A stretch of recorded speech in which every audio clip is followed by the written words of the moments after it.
आज आहे 10 तारीख, आज आहे योगिनी एकादशी आणि उद्या आहे भागवत एकादशी. तर योगिनी एकादशी ते आषाढी एकादशी पर्यंत आपल्याला सेवा करायची आहे. ती कोणती? तर भगवान विष्णूंची अत्यंत प्रभावी आणि अत्यंत दुर्मिळ अशी ती सेवा करायची आहे. आणि मला वाटतं 99% महिला आपल्या घरामध्ये ही सेवा नक्कीच करत असणार आहेत. ती सेवा कोणती? हेच आज आपण सविस्तर पाहणार आहोत. नमस्कार, मी पूजा आपल्या चॅनलवर तुम्हा सर्वांचं पुन्हा एकदा खूप खूप मनापासून स्वागत करते.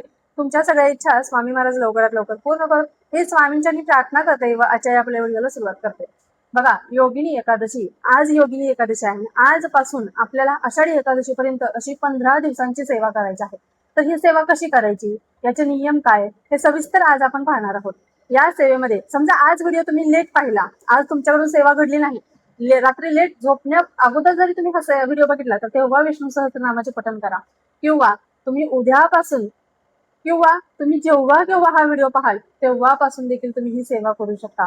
आता ही सेवा कोणती आहे तर तुम्हाला समजलं असेल, ही सेवा आहे विष्णू सहस्त्रनामाची. हो, आपल्या जीवनामध्ये आपण भरपूर प्रकारचे प्रॉब्लेम्स किंवा अडचणींना, संकटांना सामोरे जात असतो. आणि ही सेवा अशी आहे, ही सेवा केल्यामुळे आपल्या जीवनातील भरपूर प्रमाणातील आर्थिक संकट दूर होतात. कारण साक्षात भगवान विष्णूंची, श्रीहरी विष्णूंची आपण सेवा करत आहोत. आणि ही एकादशी, जी एकादशी आहे ती भगवान विष्णूंना आणि श्रीहरी विठ्ठलाला ही समर्पित केली जाते. आणि ज्या घरामध्ये ही सेवा केली जाते, बघा, घरातील एक जरी व्यक्ती एकादशीचं व्रत करत असेल तर संपूर्ण घर तारून जातं. घरातील एका जरी व्यक्तीला भगवान हरिविष्णूंचं किंवा सेवेचं, नामाचं त्यांच्यावर वेड असेल किंवा सेवा जरी करत असेल तरी देखील संपूर्ण घर त्या सेवेमधून तारून जात असतं. घरात अशा महिला असतात ज्या महिला रोज सेवा करत असतात आणि त्या सेवेचा परिणाम किंवा त्या सेवेचं फळ घरातील जे करते धरते आहेत, आपले पुरुष मंडळी आहेत, ते बाहेर जाऊन कष्ट करतात, त्यांना खूप प्रमाणात त्याचा फायदा होत असतो. असं नाही आहे की आपले दादा लोक अजिबात सेवा करत नाहीत, ते देखील खूप सुंदर अशा सेवा करतात.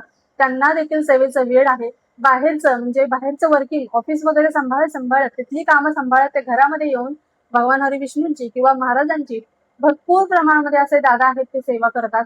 गुरुचरित्राचं पारायण करतात, स्वामीचरित्राचं पारायण करतात. सगळ्या प्रकारचे किंवा संक्षिप्त श्रीमद भागवताचे ज्यांनी पारायण केलं आहे त्यांना माहिती आहे भगवान विष्णूंच्या सेवेमध्ये किती पुण्य आहे आणि ही सेवा केल्यामुळे त्यांच्या जीवनामध्ये काय अनुभव आला, ज्यांनी सेवा केली त्यांनाच कळलेलं आहे. बघा, आपल्या हातून आपले पूर्वजन्मीचे जे कर्म आहेत, आपल्या हातातून घडलेले जेवढे प्रारब्ध आहेत, प्रारब्धाविषयी काल मी व्हिडिओ बनवला, बरोबर.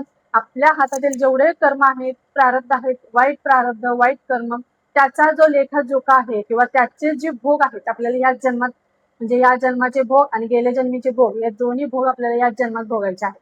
आणि हे भोग भोगल्याशिवाय आपली सुटका नाही. त्यामुळे बघा, आपण एवढं पाठीभर पाप केलेलं आहे आणि आपण सेवा करतो एवढी वाटीभर.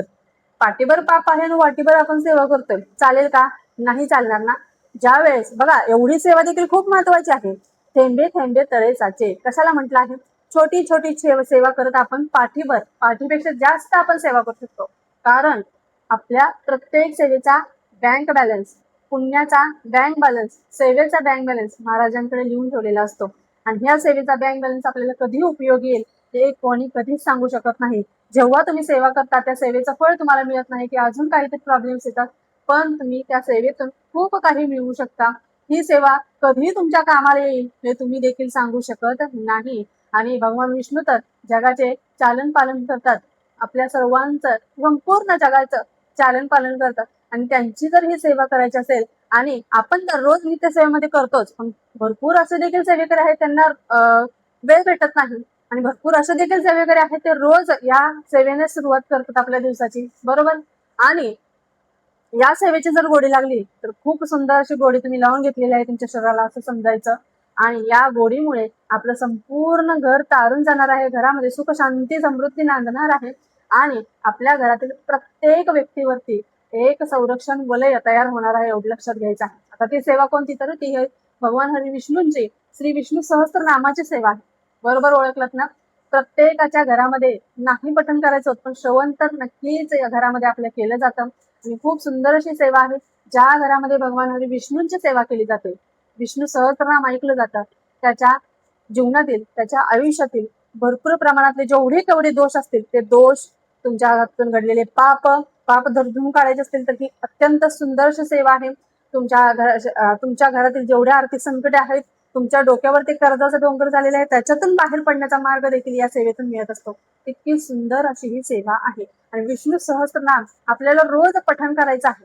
आता संस्कृतमध्ये आहे, धाकधूक लागते की चुकेल की काय, काही चुकलं तर काय करायचं, काही देखील होत नाही. ते तुम्हाला शिक्षा देणार नाही की चुकीचं केलं आणि याची शिक्षा तुला भेटणारच, काही सुद्धा होत नाही. उलट तुम्ही पठण करून करून भगवान विष्णूंना तुम्ही किती शुद्ध अंतकरणापासून सेवा करताय, तुमचा भाव किती महत्वाचा आहे, एवढंच महत्वाचं आहे त्यांच्यासाठी. एखादा शब्द चुकला म्हणून ते तुम्हाला काही शिक्षा देणार नाहीत. उलट तुमचं चांगल्या प्रकारे पठण होईल. किंवा नाही पठण करता येत किंवा वाचता येत नाहीत असे देखील सेवेकरी आहेत, त्यांना वाचता येत नाही संस्कृत कसलंच, तर ते श्रवण देखील रोज करू शकता. रोज तुम्हाला श्रवण करायचं आहे. रोज श्रवण करताना एवढीच गोष्ट लक्षात ठेवायची आहे की आपण शुद्ध अंतकरणापासून ती सेवा करायची आणि त्या सेवेवरती विश्वास ठेवून ती सेवा करायची. असे देखील सेवेकरी आहेत जे 12 एकादशी रात्री 12 वाजता आणि 12 वेळा विष्णू सहस्त्रनामाचे पठण करतात. आणि ज्या घरामध्ये ही सेवा केली जाते त्या घरामध्ये कधीच कशाचीच कमी पडत नाही, तेवढं लक्षात घ्या. तुमचे जेवढे आर्थिक प्रॉब्लेम्स आहेत, तुमचे जेवढे इश्यूज आहेत तुमच्या घरात सुरू आहेत, जेवढी संकट आहेत, अडचणी आहेत, कर्ज आहे, सगळ्यातून बाहेर पडण्याचा मार्ग साक्षात भगवान विष्णू आपल्याला दाखवतात. त्यामुळे आपल्या घरात जर ही अतिशय सुंदर अशी सेवा आणि जे अनुभव जर मिळत असेल या सेवेतून, आपल्याला काहीतरी शिकता येत असेल, याच्यात अनुभव घेता येत असेल, आपल्या घरातील प्रत्येक व्यक्तीचं संरक्षण होत असेल, तर आपण का नाही ही सेवा करायची. अशी 15 दिवसांची योगिनी एकादशी म्हणजे आजपासून तुम्ही आषाढी एकादशी पर्यंत किंवा जेव्हा केव्हा हा व्हिडिओ पाहाल तेव्हापासून तुम्हाला ही सेवा करायची आहे. आणि अत्यंत सुंदर अशी सेवा आहे. याच्यामध्ये मांसाहार वगैरे पाळण्याची काही गरज नाही आहे, ब्रह्मचार्याचं पालन करण्याची गरज नाही.